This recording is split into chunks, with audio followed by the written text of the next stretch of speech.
If I say something or teach something that you might disagree with or that you might not think is correct, I guess my request is that that you would come to me about it. There's a chance that I may have misspoke. You ever up here teaching and you'll know that sometimes you're talking, but you're thinking ahead, and sometimes things come out in a way that you didn't mean it to come out or that you didn't know it came out. So there's a chance that I misspoke, or maybe there's a chance that I was just wrong about something. And so again, I just ask that you would come to me about it. Serena and I have been married almost 30 years, and we've had several disagreements in that 30 years, and one of these days I'll be right, but I haven't left yet. So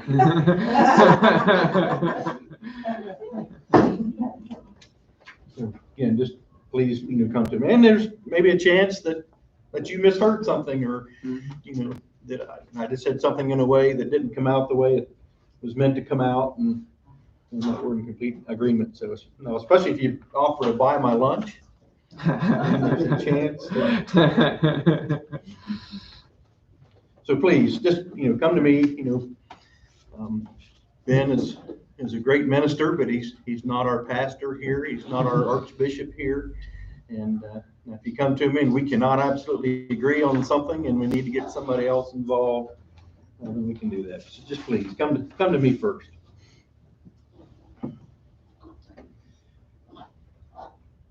Many scholars think that the book of Romans was written near the end of Paul's third missionary journey. In Acts, you can read that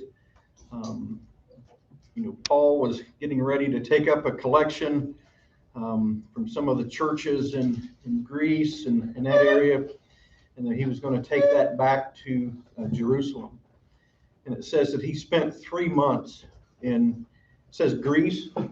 Many people think that specifically means the city of Corinth. I couldn't see that the Bible doesn't say that specifically, but most people think that's when he wrote the letter to the Romans, was right before that he went back to Jerusalem to take the gift there to relieve some of the Jewish Christians in Jerusalem and Judea. And actually, you don't have to turn there. I'll turn that. I'll read that. So in Acts 20.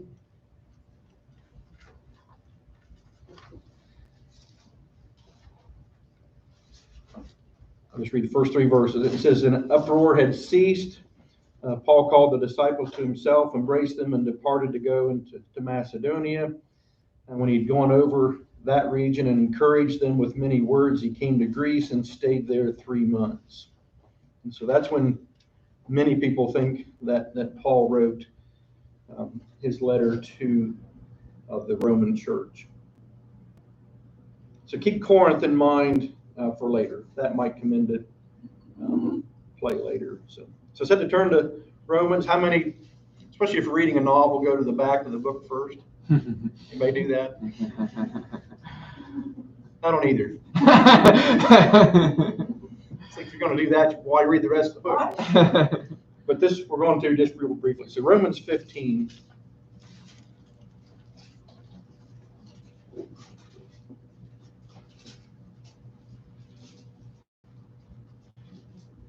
I'm going to read a few verses just to get an idea, because Paul kind of tells at the end of the book why he is writing to them and what his plans are. And I think that helps a little bit to understand the rest of the book. So I'll read verses 22 through 33 in Romans 15. I usually read the New King James, but I like a lot of them. I'll read several of them. It says, "For this reason, I also have been much hindered from coming to you, but now no longer having a place in these parts, and having a great desire these many years to come to you, when I journey to Spain, I shall come to you. For I hope to see you on my journey, and to be helped on my way there by you. if first I may enjoy your company for a while. But now I am going to Jerusalem to minister to the saints. For it pleased those from Macedonia and Achaia to make certain contributions for the poor among the saints who are in Jerusalem. It pleased them indeed, and they are their debtors. For the Gentiles have been partakers of spiritual things.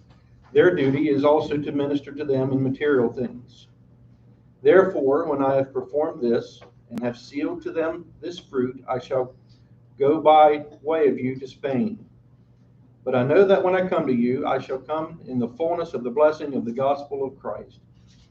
Now I beg you, brethren, through the Lord Jesus Christ, and through the love of the Spirit, that you strive together with me in prayers to God for me, that I may be delivered from those in Judea who do not believe, and that my service for Jerusalem may be acceptable to the saints, that I may come to you with joy by the will of God, and may be refreshed together with you. And I'll stop there. Okay.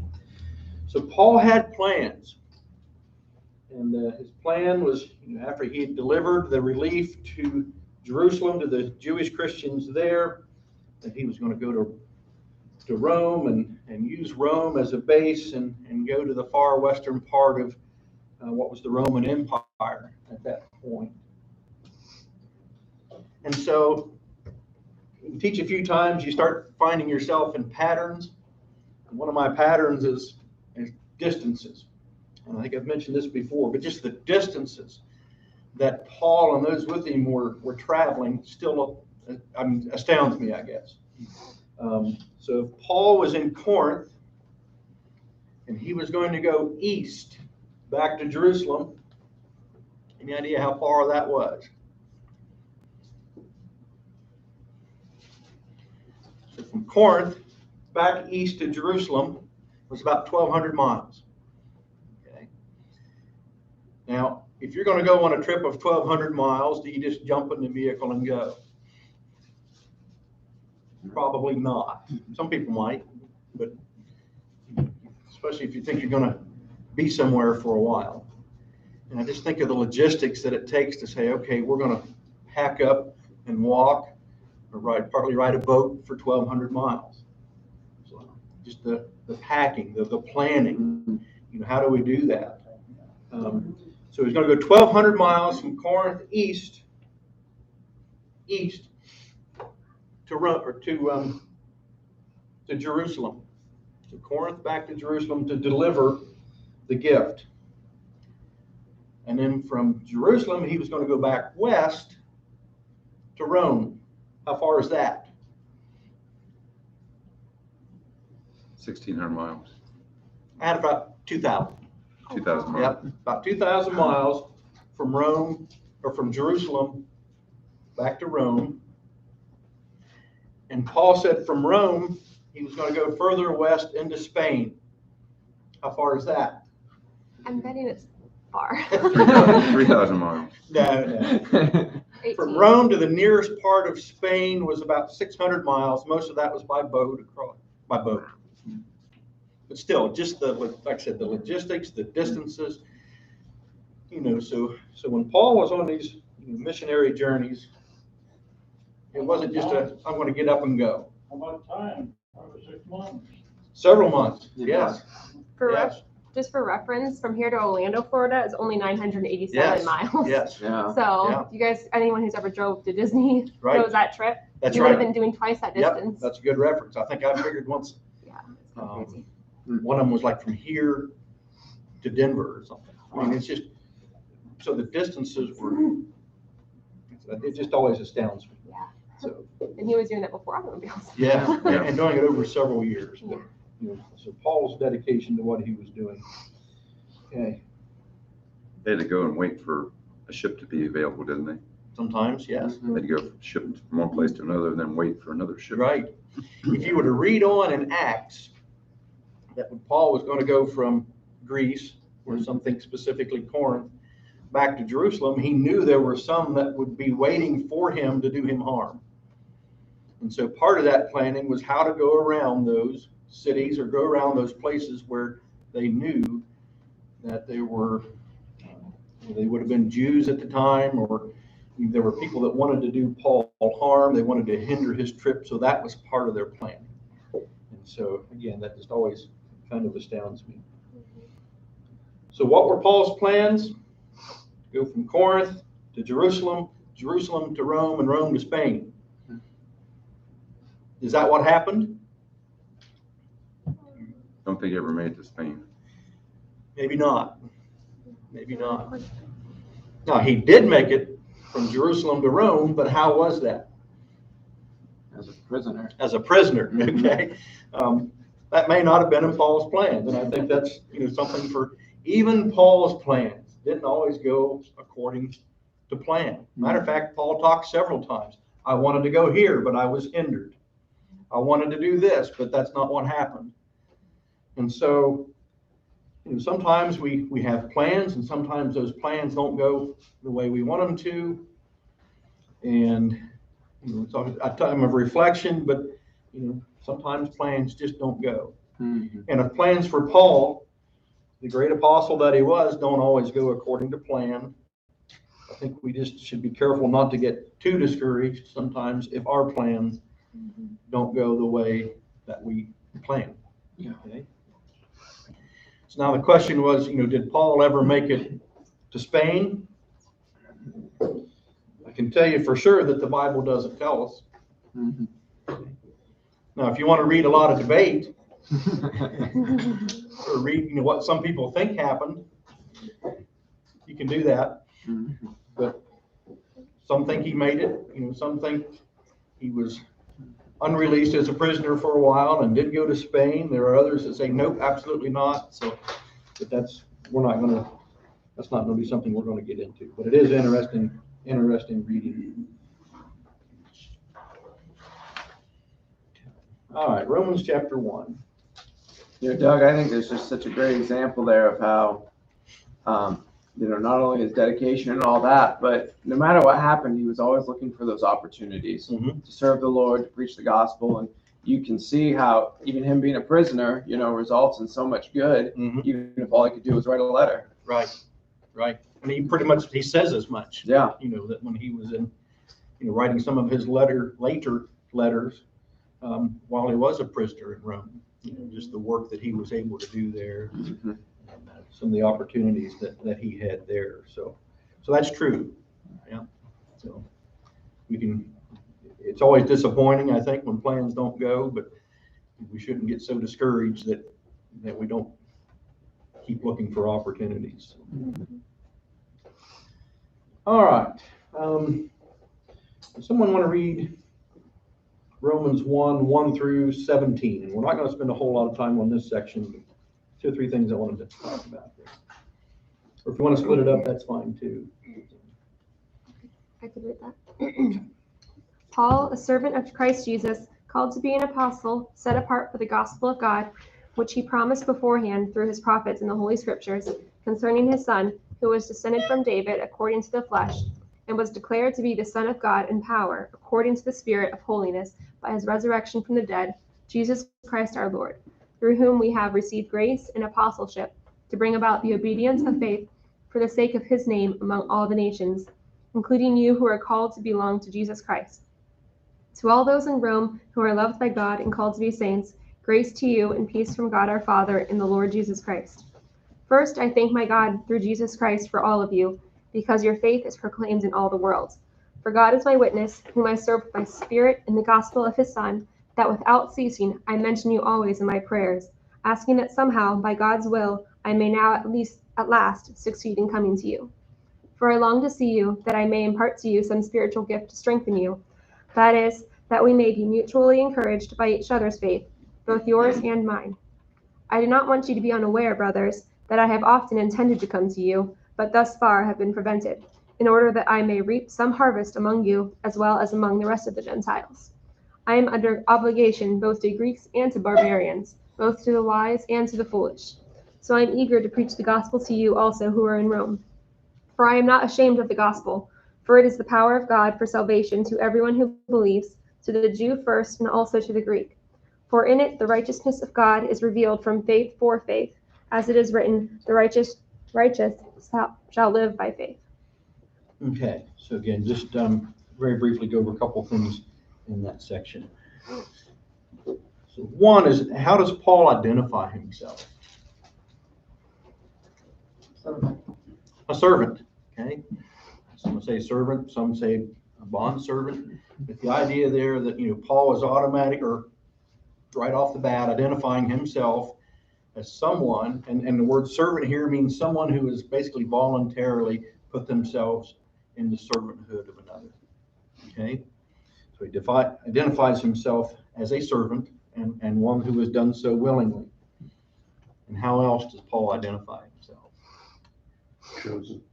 Chosen. Called to be an apostle. An apostle, okay?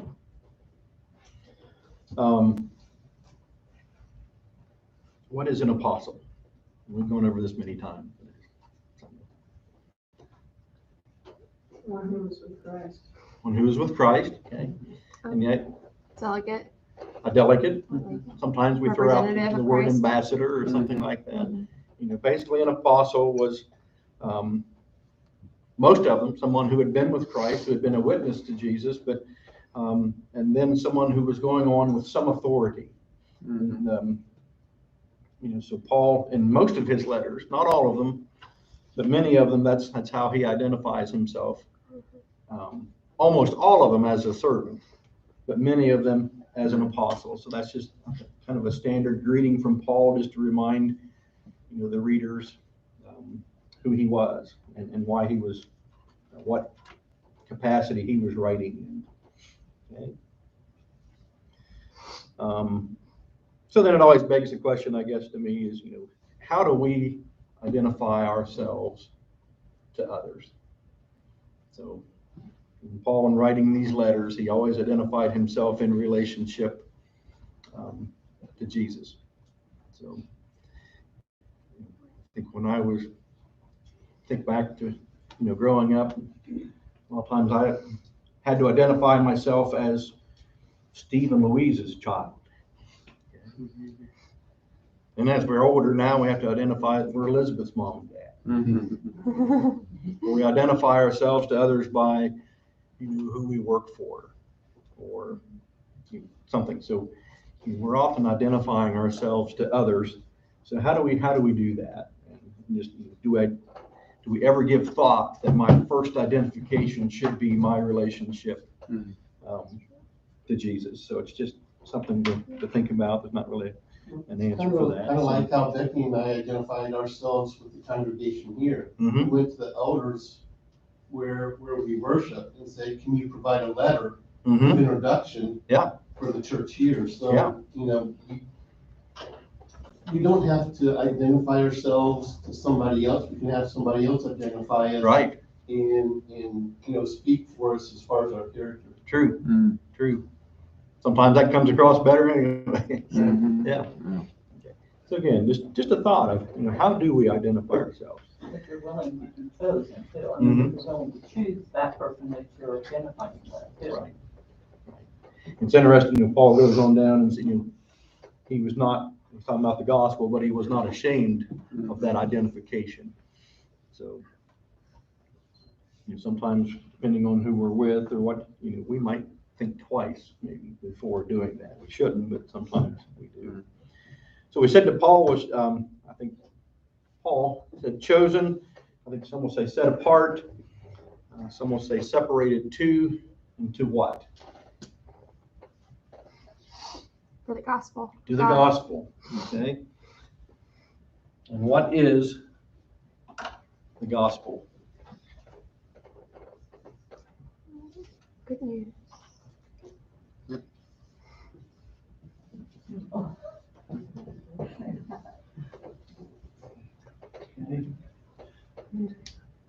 I don't know much Greek. I don't even know if I have it spelled right. But the gospel comes from a Greek word, this word, and it's basically broken down.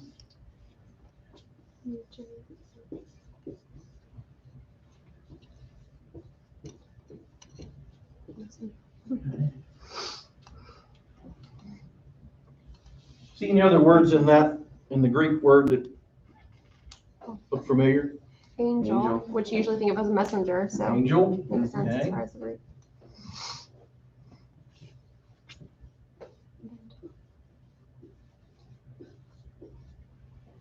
Any other word? Evangelize.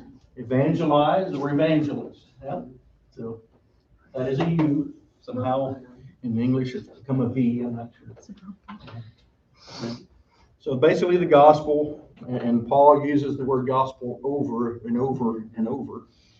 Okay? That's just the idea of the good message, that Paul was separated to a good message, to take a good message. Okay?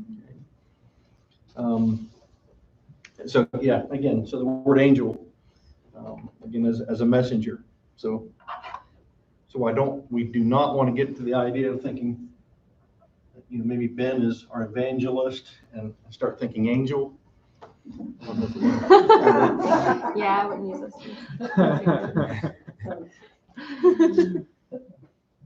But you can see where the words come from. So again, the gospel, we often think, good news. It's a good message, and that's what Paul was separated to do. How else does Paul describe the gospel? Talks about the gospel in verse 16 as having the power to salvation. And I think the idea of salvation, I think maybe at least in our family, has been brought a little more into focus for us the last few weeks. As, Sabrina's brother and niece, when they're on the ventilator, what do we think of for salvation? What does salvation mean at that point? Can that ventilator save that person and save them to what? I think at the time when you're thinking, can this machine save this person? We weren't thinking, oh, we'll just be satisfied if her brother or niece can just be on that ventilator for the rest of their life. That's not the idea that we had of hoping that person can be saved. Okay. And so sometimes I think that when we think of salvation, we are just thinking the prevention of death. But that's not what Jesus talked about when he talked about the life that he can give. And so when Paul says that the gospel is the power of salvation or to salvation, I think he'll go on. It's not just that power to save you from dying. It's that power to give you a life. Paul, if you would read, not everybody has to turn there, John chapter 10 and verses 9 and 10. And you're all familiar with this.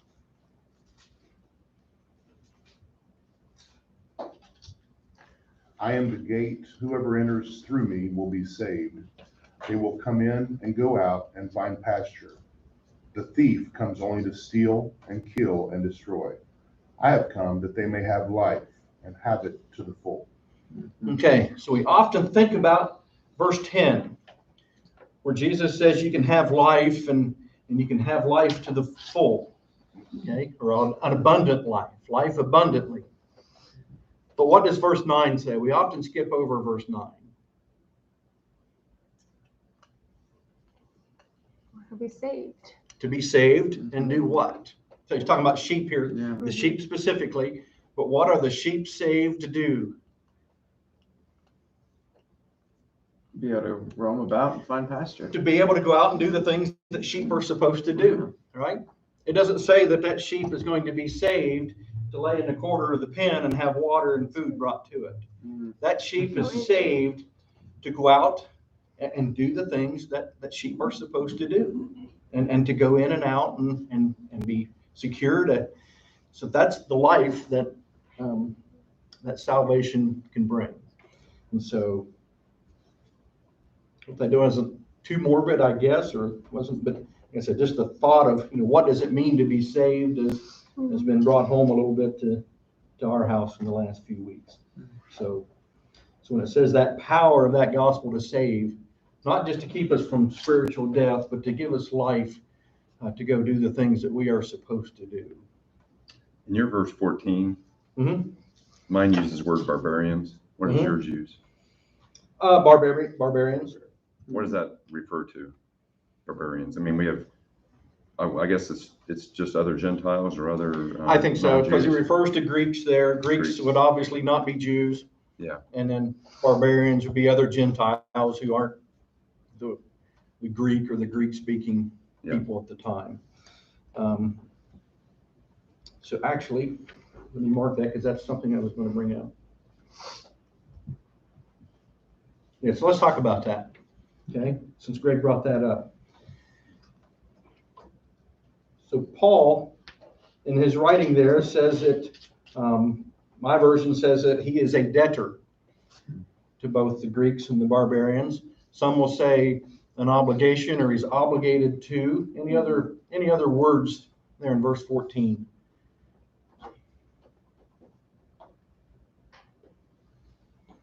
Okay. And so what does Paul mean that he is obligated to them, or that he is a debtor to the Gentiles, the Greeks and the barbarians? Well, one thing goes back to that calling of God, because God specifically told Paul, you're going to be my chosen instrument to them. Okay. Yeah. So one, that was his specific. That's what Paul was specifically called for, and he recognized that to go preach to the Gentiles. Okay. I'll say the original apostles have been, maybe given more of their charge was to teach the Jewish, those of the Jewish background, whereas Paul says specifically he was charged to go to the Gentiles. But it's just interesting that he does use the word that he is in debt to them, he is obligated to them, a debtor to them. And what does that mean? Do we ever feel that, well, to be in debt to something means you owe somebody something? Okay. And so Paul is saying because of his charge, he owes it to the Gentiles to go to them. He is in debt to them. He needs to pay them something, so to speak. That's his role. Okay.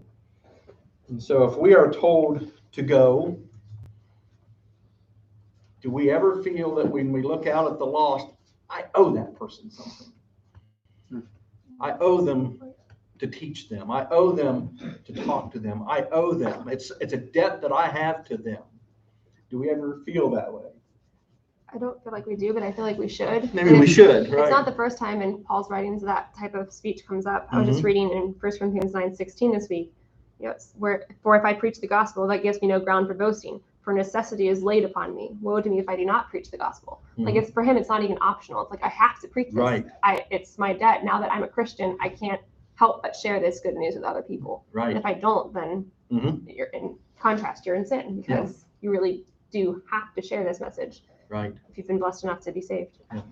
I can remember somewhere in going through Romans, and it just stuck with me because you were talking about debt. They went to the history portion of Rome at that time, and it was not a biblical, it was an opinion, was the transportation. Rome made the world safer at that time, and then the roads that Rome built at that time, and I don't remember all the specifics, but I can just remember, maybe that was the debt of all the traveling and stuff he had to do, the thankfulness that he had that, I get to walk on roads and not be fearful of my travels. Could be. All roads lead to.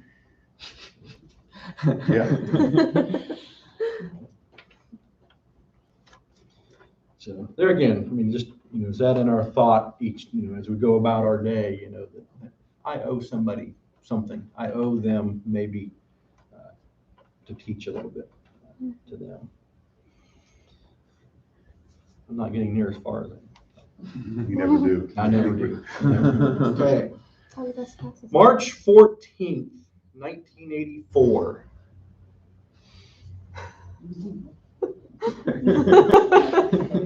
It was a Wednesday. Are you gonna ask if we remember what was taught that Wednesday? That was the day that I was baptized. And I look back, and that was 37 years, 266 days ago. Okay.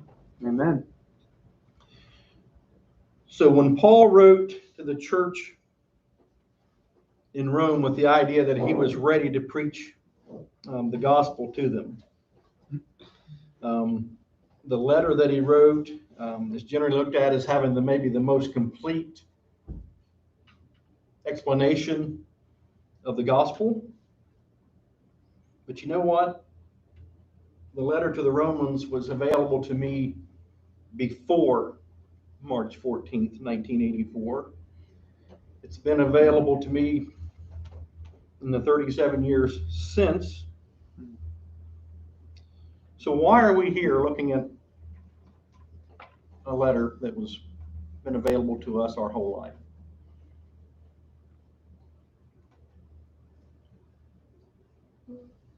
Because that's what you picked.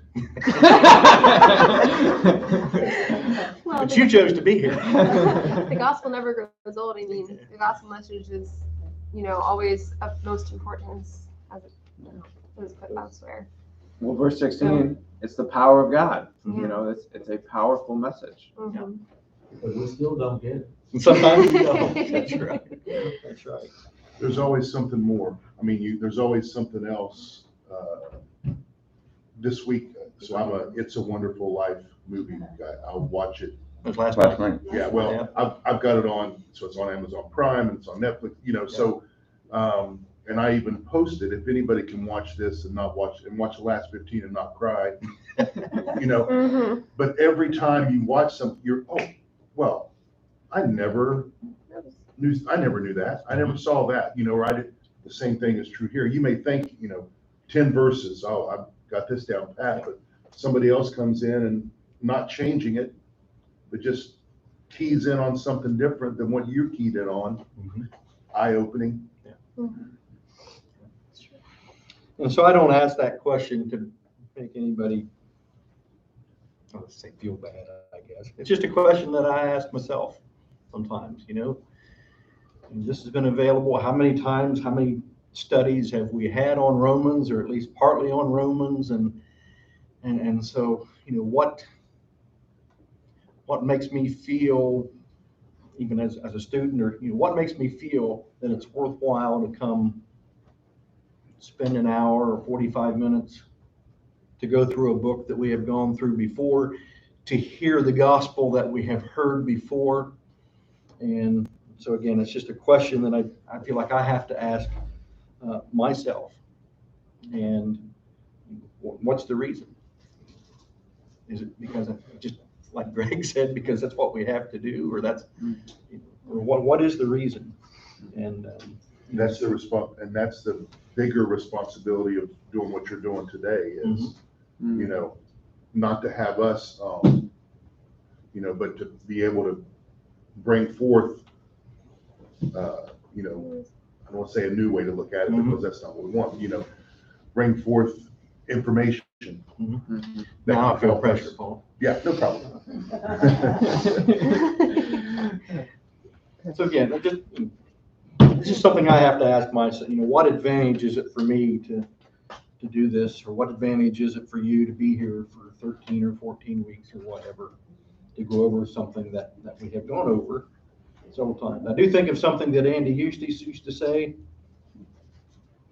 He'd say, I don't remember necessarily everything that I had for dinner last Tuesday, but I know it was probably good for me.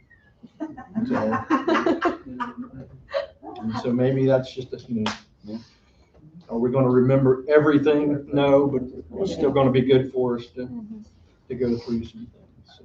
Well, Allison reached out to, I know you were looking on time. Allison reached out to Ben, the person from the potluck.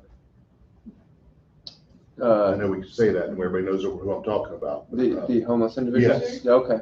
You know, and that to me as well is an example of Bond Free, Junior Greek, you know, is that would I look at him and then look at Greg, who is a new visitor, who am I going to try to spend more time to try to convert, to try to, you know, do something with. That's an example of what I tend to do. Right. And there again, that might be an example to look at this person, and I don't know his background at all. Right. But that might be a person, you know, I owe that person. Right. Oh, yeah. Something. Yeah.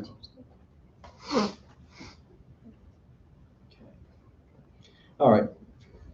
I said briefly, but spend a little more time on that introduction section than I meant to. Just one more thing, if I can, to that point. You know, I was just thinking about it. How many times in the New Testament do they talk about, we want to remind you of these things? And so even if it's something that you could say, yeah, we know, we're familiar with, I mean, there is certainly this biblical pattern of sometimes we need reminded. You know, why do we have the Lord's Supper every Sunday? We need that reminder. Yeah, I think it's Peter, one of his letters. It's not a bother for me to remind you of these things. Yeah. So again, I guess I just like to bring that up for myself, you know, just to think about, you know, why am I here? What advantage is it for me to open up this letter and study it again? And you know, just what am I doing here? So, let's go ahead and read verses 18 through 23. Steve, would you mind reading that? Chapter 1. For the wrath of God is revealed from heaven against all ungodliness and unrighteousness of men, who by their unrighteousness suppress the truth. For what can be known about God is plain to them, because God has shown it to them. For his invisible attributes, namely his eternal power and divine nature, have been clearly perceived ever since the creation of the world and the things that have been made, so that they are without excuse. Although they knew God, they did not honor him as God or give thanks to him, but they became futile in their thinking, and their foolish hearts were darkened. Claiming to be wise, they became fools, and exchanged the glory of the immortal God for images resembling mortal man, birds, and animals, and creeping things. Okay, so we talked just a minute ago that the gospel is a good message. So how does Paul start off that message? The wrath of God. God's wrath is revealed. Okay? That's maybe not something we think about as being part of a good message. Okay. But that's got to be the start of it, right? We talk about the power of the gospel is salvation. Well, salvation from what? So if we have a message of salvation, we kind of need to understand what it is maybe that salvation pertains to be saved from what. And so it's interesting in verse 17, it talks about the righteousness of God is revealed. And then right into verse 18, that the wrath of God is revealed. And so it's talking about God's wrath against what? The unrighteousness. Unrighteousness. Ungodliness. His wrath against a willful suppression of truth that God exists. Okay. So right off the bat, and Paul goes on to say, you know, we should be able to look at the things that have been created. We should look at the vastness of what has been created. We should be able to look at the order of what has been created just by the things that we can see. And we should know from that God exists. And to deny that is to suppress the truth. It's interesting, the idea of, and this is what I thought about suppressing the truth, and you think about a beach ball in a pool. Okay, how do you hold it down? If you drop it, does it sink? How do you hold it? How do you suppress a beach ball in a pool? Gotta get on top. You got to get on top of it. You got to hold it down, and as soon as you let go, it's going to come right back to the top. Okay, so suppression is an action. Okay, so to willfully suppress the truth, to willfully look at the things that are, and deny that God is against the truth. Okay, it's suppressing the truth. It's hiding the truth. It's a willful ignorance of what is. It's not just a mission. It's not just a mission. Yeah. Because we may turn to Psalm 19 here in a minute, but it is a decision to say, I can look at the things that are and totally blind myself to what I see. Okay? And so that is what God's wrath is being revealed against them. Now let's turn to Psalm 19.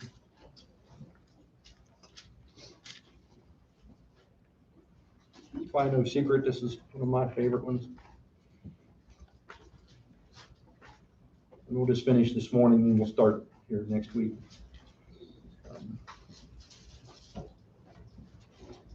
Psalm 19, the heavens declare the glory of God. The firmament shows his handiwork.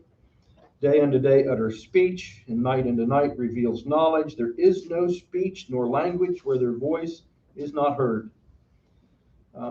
Their line, or some verses say their song has gone out through all the earth, and their words to the end of the world. In them he has set a tabernacle for the sun, which is like a bridegroom coming out of his chamber, and rejoices like a strong man to run its race. Its rising is from one end of heaven, and its circuit to the other end. There is nothing hidden from its heat.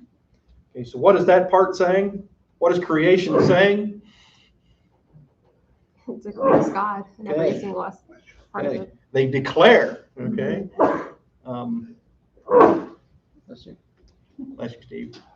Okay. So they're declaring something, and a declaration, to declare something, is almost a legal term. Maybe it's a legal declaration. They are saying this.